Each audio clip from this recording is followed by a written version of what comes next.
సప్తపంచాశः సర్గः 77వ సర్గ. హనుమంతుడు తిరిగి వానరులను కలుసుకొనుట.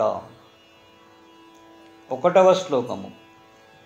సచంద్రకుముదం రమ్యం సార్కకారండవం శుభం తిష్యశ్రవణగాదంబం అభ్రశైవాలషాద్వలం. చంద్రుడు తెల్లకలువలుగా, సూర్యుడు నీరుకోడిగా, పుష్యశ్రవణ నక్షత్రములు కలహంసలుగా, మేఘములు నాచు మరియు తీరపు పచ్చిక భూమిగా విలసిల్లు ఆకాశమనే 2వ సముద్రమును దాటుటకై హనుమంతుడు వాయువేగముతో ఎగిరెను. 2వ శ్లోకము. పునర్వసు మహామీనం లోహితాంగమహాగ్రహం ఐరావత మహాద్వీపం స్వాతిహంస విలోలితం. పునర్వసు నక్షత్రము పెనుమీనుగా, అంగారక గ్రహము పెను మొసలిగా, ఐరావతము మహాద్వీపముగా, స్వాతి నక్షత్రము హంసగా విలసిల్లు ఆకాశమనే 2వ సముద్రమును దాటుటకై హనుమంతుడు వాయువేగముతో ఎగిరెను. 3వ శ్లోకము. వాతసంఘాతజాతోర్మి చంద్రాంశు శిశిరాంబుమత్ భుజంగయక్షగంధర్వ ప్రబుద్ధ కమలోత్పలం.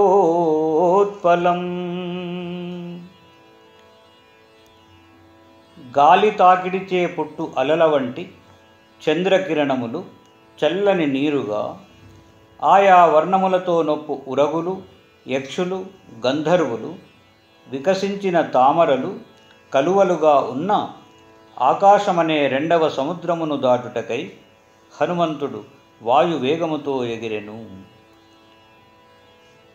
4వ శ్లోకము. హనుమాన్మారుతగతి మహానౌరివ సాగరం అపారమపరిశ్రాంతః పుప్లువే గగనార్ణవం. అపారమై 2వ సముద్రము వలె రమణీయమై విలసిల్లు ఆకాశమును అలసటలేక పెద్ద నావ సముద్రమును దాటునట్లు హనుమంతుడు వాయువేగముతో ఎగిరెను.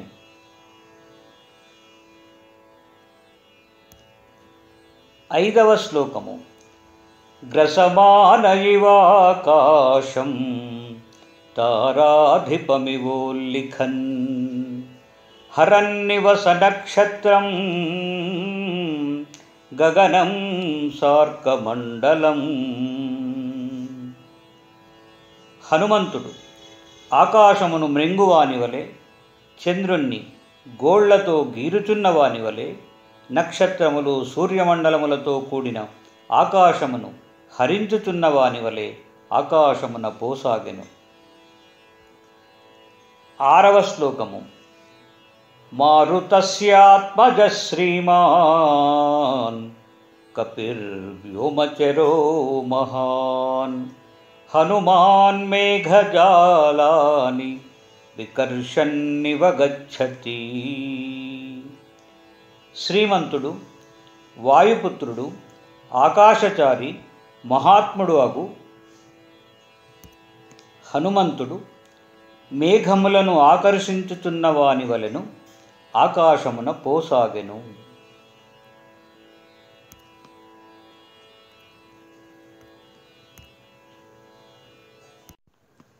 7వ శ్లోకము. పాండురారుణవర్ణాని నీలమాంజిష్ఠకాని చ హరితారుణవర్ణాని మహాభ్రాని చకాశిరే. అప్పుడు మహామేఘములు హనుమంతునితో సంపర్కము వల్ల తెల్లనివిగాను, కొంచెము ఎర్రనివిగాను, నల్లనివిగాను, పసుపు వన్నె కలవిగాను, ఆకుపచ్చనివిగాను, మిక్కిలి ఎర్రనివిగాను ప్రకాశించినవి.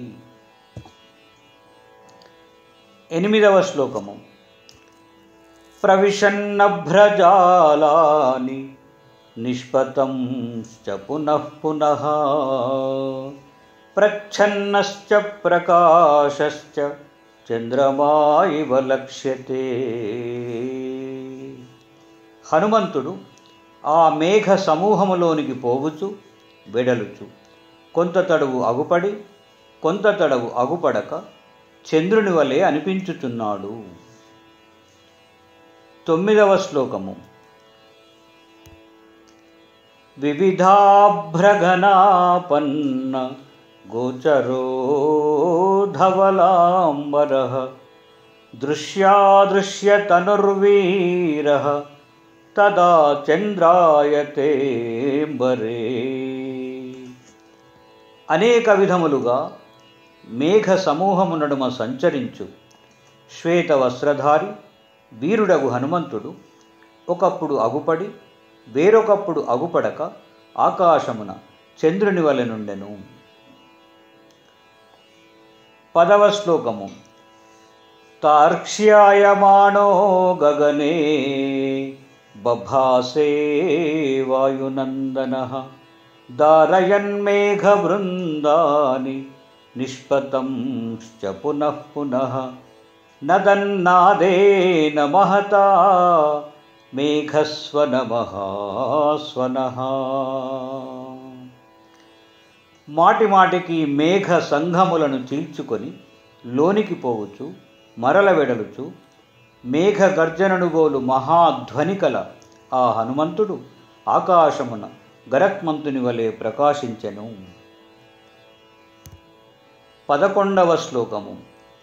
ప్రవరాన్ రాక్షసాన్ హత్వా నామ విశ్రావ్య చాత్మనః ఆకులాం నగరీం కృత్వా వ్యథయిత్వా చ రావణం.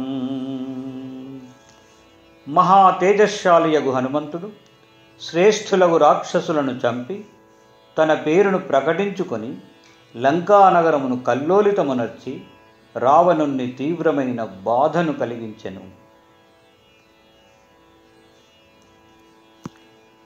12వ శ్లోకము.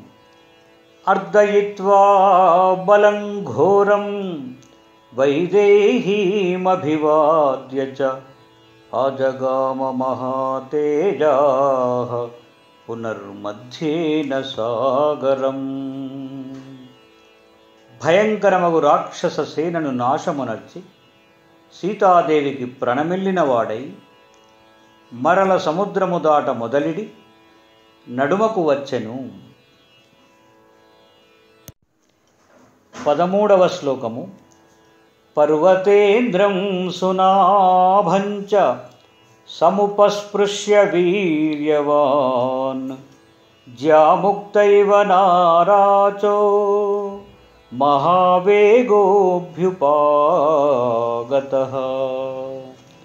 పరాక్రమశాలియగు హనుమంతుడు అట్లు మహావేగము కలవాడై పర్వత శ్రేష్ఠుడగు మైనాకుని హస్తస్పర్శతో తృప్తి నొందించి అల్లెత్రాటి నుండి వెలువడిన బాణము వలె మహావేగముతో పోయెను. 14వ శ్లోకము. సకించిదను సంప్రాప్తః సమాలోక్య మహాగిరిం మహేంద్రం మేఘసంకాశం ననాద హరిపుంగవః. వానర శ్రేష్ఠుడగు హనుమంతుడు అటులకింత దూరము వెళ్ళినవాడై మేఘము వలె ఉన్నతమయ్యొప్పు మహేంద్ర పర్వతమును చూచి ఆనందముతో సింహనాదము చేసెను. 15వ శ్లోకము. సపూరయామాస కపిః దిశో దశ సమంతతః నదన్నాదేన మహతా మేఘస్వనమహాస్వనః. మేఘ గర్జనను గోలు మహాధ్వని గల హనుమంతుడు అట్లు మహానాదము చేసి ఆ ధ్వనితో దశ దిశలను పూరించెను. 16వ శ్లోకము. సతం దేశమనుప్రాప్తః సుహృద్దర్శనలాలసః ననాద హర్షార్దూలో లాంగూలం చాప్యకంపయత్. కపిశ్రేష్ఠుడగు హనుమంతుడు ఆ ప్రదేశమునకు వచ్చి తన మిత్రులను చూడవలయును అను వేడుక కలవాడై అట్లు సింహనాదమునర్చి తన తోకను కదల్చెను. 17వ శ్లోకము. తస్య నానద్యమానస్య సుపర్ణచరితే పథి ఫలతీవాస్య ఘోషేణ గగనం సార్కమండలం. గరత్మంతుడు పయనించు మార్గమున పోవుచు సింహనాదము చేయుచున్న హనుమంతుని ధ్వనికి ఆకాశము సూర్యమండలముతో సహా బ్రద్దలగుచున్నదా అనిపించెను. 18వ శ్లోకము. ఏతు తత్రోత్తరే తీరే సముద్రస్య మహాబలాః పూర్వం సంవిష్ఠితా శూరాః వాయుపుత్ర దిదృక్షవః. ఆ సముద్రపు ఉత్తర తీరమున నున్నవారును మహాబలశాలురును హనుమంతుని రాకకై ఆ వానర శ్రేష్ఠులు ఎదురుచూచుచుండిరి. 19వ శ్లోకము. మహతో వాతనున్నస్య తోయదస్యేవ గర్జితం శుశ్రువుస్తే తదా ఘోషం ఊరువేగం హనుమతః. అప్పుడు వాయుప్రేరితమైన మహామేఘపు గర్జనను పోలు హనుమంతుని యొక్క తొడల వేగముచే ఏర్పడిన ధ్వనిని ఆ అంగదాది వానర శ్రేష్ఠులు వినిరి. 20వ శ్లోకము. తే దీన మనసః సర్వే శుశ్రువుః కాననౌకసః వానరేంద్రస్య నిర్ఘోషం పర్జన్యనినదోపమం. హనుమంతుడు రాకుండుటచే అంతవరకు నిరుత్సాహులయ్యున్న ఆ వానరులందరూ మేఘ గర్జన వంటి సింహనాదము వినిరి. 21వ శ్లోకము. నిశమ్య నదతో నాదం వానరాస్తే సమంతతః బభూవురుత్సుకాః సర్వే సుహృద్దర్శనకాంక్షిణః. ఆ ధ్వని వినిన వానరులందరూ తమ మిత్రుడగు హనుమంతుని చూడగోరిన వారై మిక్కిలి ఉత్కంఠితులైరి. 22వ శ్లోకము. జాంబవాన్ సహరిశ్రేష్ఠః ప్రీతి సంహృష్టమానసః ఉపామంత్ర్య హరీన్ సర్వాన్ ఇదం వచనమబ్రవీత్. అంతటా వానర శ్రేష్ఠుడగు జాంబవంతుడు సంతుష్టాంతరంగుడై వానరులెల్లరను తన సమీపమునకు పిలిపించి ఇట్లనెను. 23వ శ్లోకము. సర్వథా కృతకార్యోऽసౌ హనుమాన్నాత్ర సంశయః నహ్యస్యాకృతకార్యస్య నాద ఏవం విధో భవేత్. హనుమంతుడు అన్ని విధములుగా కార్యము సాధించి వచ్చుచున్నాడు, ఇందు ఏమాత్రము సందేహము లేదు. అట్లు కార్యము సాధింపనిచో హనుమంతుని నాదము ఇట్లుండదు. 24వ శ్లోకము. తస్య బాహూరువేగం చ నినాదం చ మహాత్మనః నిశమ్య హరయో హృష్టాః సముత్పేతుస్తతస్తతః. మహాత్ముడగు హనుమంతుని బాహువేగము, ఊరువేగమును, సింహనాదమును విని ఆనందించిన వారై కోతులు అటనట గంతులు వేసిరి. 25వ శ్లోకము. తేనగాగ్రాన్నగాగ్రాణి శిఖరాత్ శిఖరాని చ ప్రహృష్టా సమపద్యంత హనుమంతం దిదృక్షవః. ఆ వానర శ్రేష్ఠులు హనుమంతుణ్ణి చూడగోరిన వారై ఒక చెట్టు కొన నుండి వేరొక చెట్టు కొనకు, ఒక కొండ కొన నుండి వేరొక పర్వతాగ్రమునకు ఆనందముతో దూకసాగిరి. 26వ శ్లోకము. తే ప్రీతాః పాదపాగ్రేషు గృహ్య శాఖాసు విష్ఠితాః వాసాంసీవ ప్రశాఖాశ్చ సమావిధ్యంత వానరాః.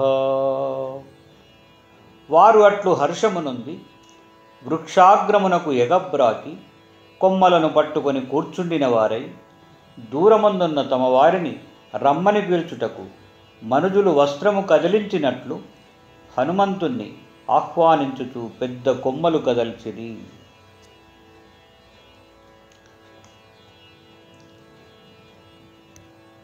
27వ శ్లోకము. గిరిగహ్వర సంలీనో యథా గర్జతి మారుతః ఏవం జగర్జ బలవాన్ హనుమాన్ మారుతాత్మజః. బలవంతుడును వాయుపుత్రుడును అగు హనుమంతుడు వాయువు కొండ గుహలో చేరి గర్జించినట్లు గర్జన చేసెను. 28వ శ్లోకము. తమభ్రఘన సంకాశం ఆపతంతం మహాకపిం దృష్ట్వా తే వానరాః సర్వే తస్థుః ప్రాంజలయస్తదా. అప్పుడు మేఘ సమూహము వలె నొప్పుచు వచ్చుచున్న ఆ మహాకపి హనుమంతుణ్ణి చూచి వానరులెల్లరును అంజలి ఘటించి నిలిచిరి. 29వ శ్లోకము.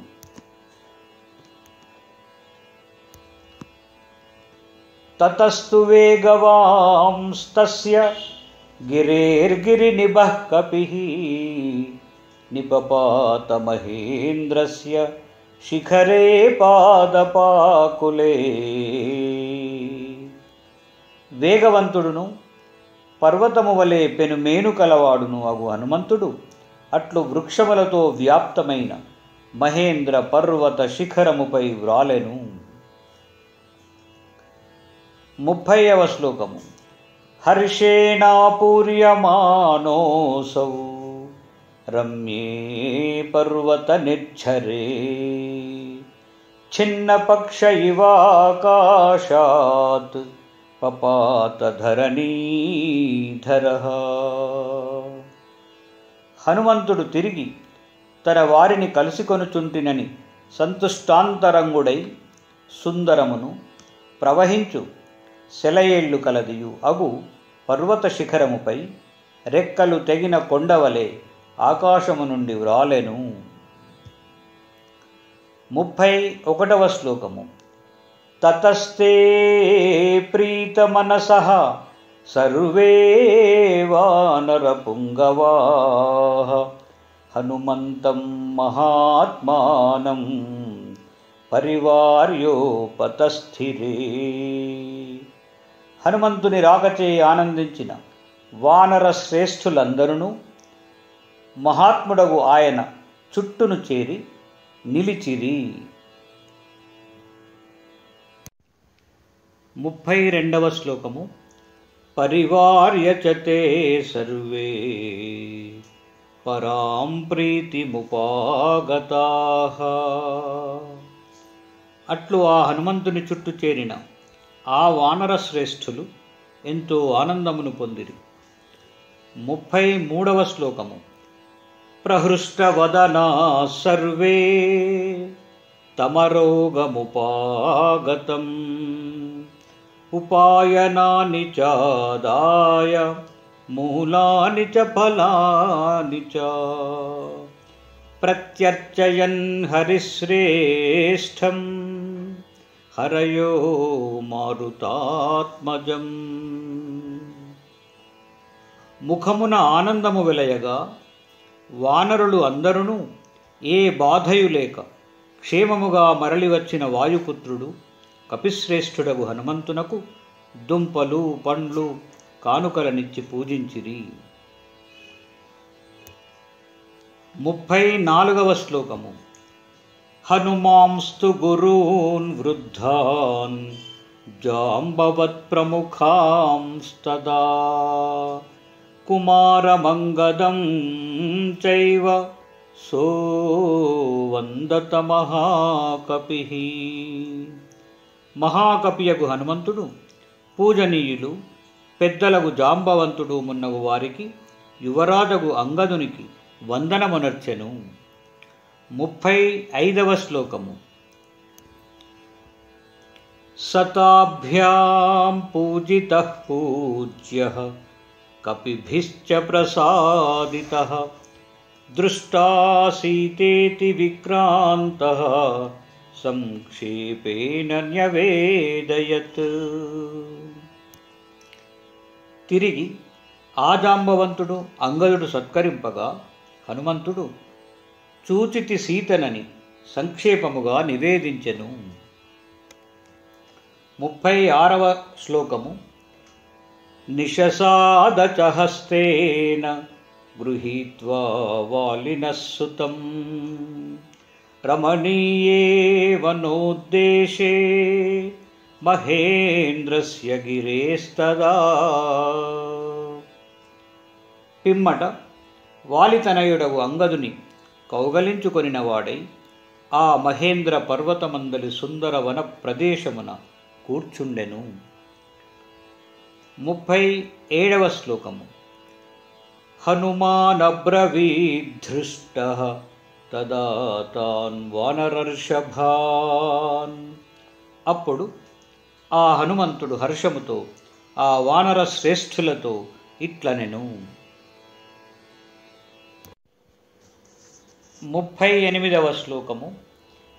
అశోకవనికా సంస్థా దృష్టా సా జనకాత్మజా రక్ష్యమానా సుఘోరాభీః రాక్షసీభిరనిందితా. అశోకవనమందు అనిందితయగు సీతాదేవిని చూచితిని. ఆమెకు భయంకర స్త్రీలు కావలియుండిరి. 39వ శ్లోకము. ఏకవేణీధరా బాలా రామదర్శనలాలసా ఉపవాస పరిశ్రాంతా జటిలా మలినా కృషా. ఆమె ఒంటి జడ ధరించి రాముని దర్శనమునకై పరితపించుచు ఉపవాసములచే అలసి జడలు దాల్చి మలినాంగి అయి కృషించుచున్నది అని తెలిపెను. 40వ శ్లోకము. తతో దృష్టేతి వచనం మహార్థమమృతోపమం నిశమ్య మారుతే సర్వే ముదితా వానరాభవన్. అప్పుడు గొప్ప అర్థము కలది, ప్రయోజనము కలది, అమృతమునకు సాటి అయినదగు హనుమంతుని యొక్క చూచితిని అనే మాటను విని వానరులందరూ ఆనందించిరి. శ్వేలంత్యన్యే నదంత్యన్యే గర్జంత్యన్యే మహాబలాః చక్రః కిలికిలా మన్యే ప్రతిగర్జంతి చాపరే. అందు కొందరు సింహనాదము చేసిరి, కొందరు ఏవేవో ధ్వనులు చేసిరి. మహాబలవంతులగు వానరులు కొందరు గర్జించిరి, మరికొందరు తమ జాతి స్వభావమగు కిచకిచ ధ్వని చేసిరి. తక్కిన వారు దానికి ప్రతిగర్జనమునర్చిరి. 42వ శ్లోకము. కేచిదుచ్ఛ్రితలాంగూలాః ప్రహృష్టాః కపికుంజరాః అచింతాయత దీర్ఘాని లాంగూలాని ప్రవివ్యథుః. అట్లు మిక్కిలి ఆనందించిన కొందరు వానరముఖ్యులు సుందరములై లావై పొడవైన తమ తోకలనెత్తి నేలకు కొట్టిరి. 43వ శ్లోకము.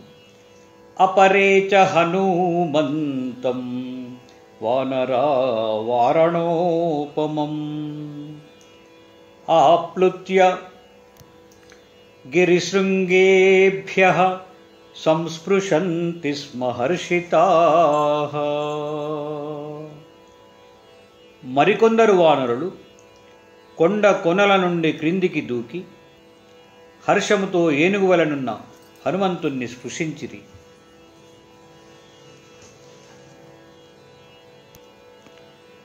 44వ శ్లోకము. ఉక్తవాక్యం హనుమంతం అంగదస్తమథాబ్రవీత్ సర్వేషాం హరివీరాణాం మధ్యే వచనముత్తమం. హనుమంతుడు అట్లు పలికిన పిమ్మట వానర వీరుల నడుమనున్న అంగదుడు అతనితోనిట్లు ఉత్తమమగు మాట పలికెను. 45వ శ్లోకము. సత్వే వీర్యే నతే కశ్చిత్ సమో వానర విద్యతే యదవప్లుత్య విస్తీర్ణం సాగరం పునరాగతః. ఓ వానరుడా, నీవు ఈ విస్తీర్ణమగు సముద్రము దాటిపోయి మరలను అట్లే రాగలిగితివి.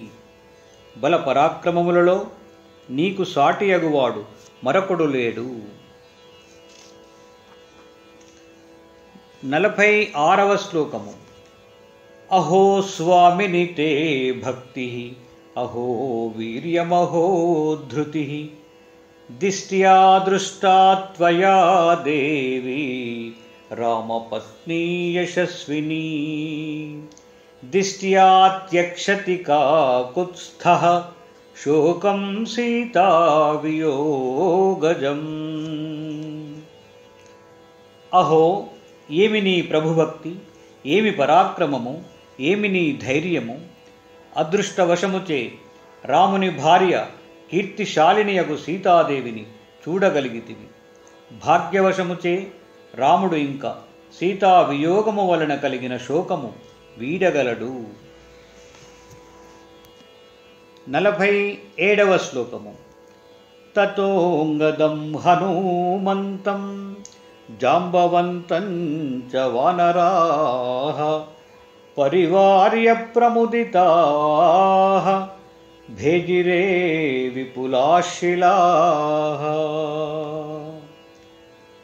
అంత తక్కిన వానరులు అందరును అంగదుణ్ణి, హనుమంతుణ్ణి, జాంబవంతుణ్ణి పరివేష్టించి పెద్ద పెద్ద శిలలపై కూర్చుండిరి. 48వ శ్లోకము. శ్రోతుకామాః సముద్రస్య లంఘనం వానరోత్తమాః దర్శనం చాపి లంకాయాః సీతాయా రావణస్య చ తస్తుః ప్రాంజలయః సర్వే హనుమద్వదనోన్ముఖాః. ఆ వానర శ్రేష్ఠులెల్లరును హనుమంతుడు సముద్రము దాటుటను, లంకను, సీతను, రావణుణ్ణి చూచుటను వినగోరిన వారై చేతులు జోడించి హనుమంతుని ముఖము చూచుచుండిరి. 49వ శ్లోకము. తస్థౌ తత్రాంగద శ్రీమాన్ వానరైర్బహుభిర్వృతః ఉపాస్యమానో విబుధైః దివి దేవపతిర్యథా. అచట శ్రీమంతుడగు అంగదుడు స్వర్గలోకమున దేవగణములచే సేవింపబడు దేవేంద్రుని వలె వానరులు అనేకులతో పరివేష్టితుడైయుండెను. 50వ శ్లోకము.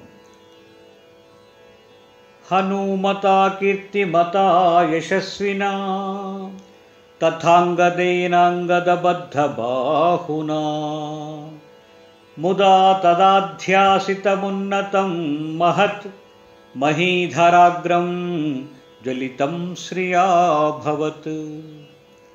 బుద్ధి కౌశలము వలన కలిగిన కీర్తితో విలసిల్లు హనుమంతుడును, భుజములకు బాహుపురులు దాల్చి శౌర్యజన్యమగు యశస్సుతో రాజిల్లు అంగదుడును, ఆనందముతో నధిష్ఠించియున్న ఉన్నతమగు ఆ మహేంద్ర శిఖరము మిక్కిలి శోభతో తేజరిల్లెను. ఇత్యార్షే శ్రీమద్ రామాయణే వాల్మీకీయే సుందరకాండే 57 సర్గః సమాప్తః. ఇట్లు వాల్మీకి మహర్షి రచించిన శ్రీమద్ రామాయణమున సుందరకాండమున 57వ సర్గము సమాప్తము.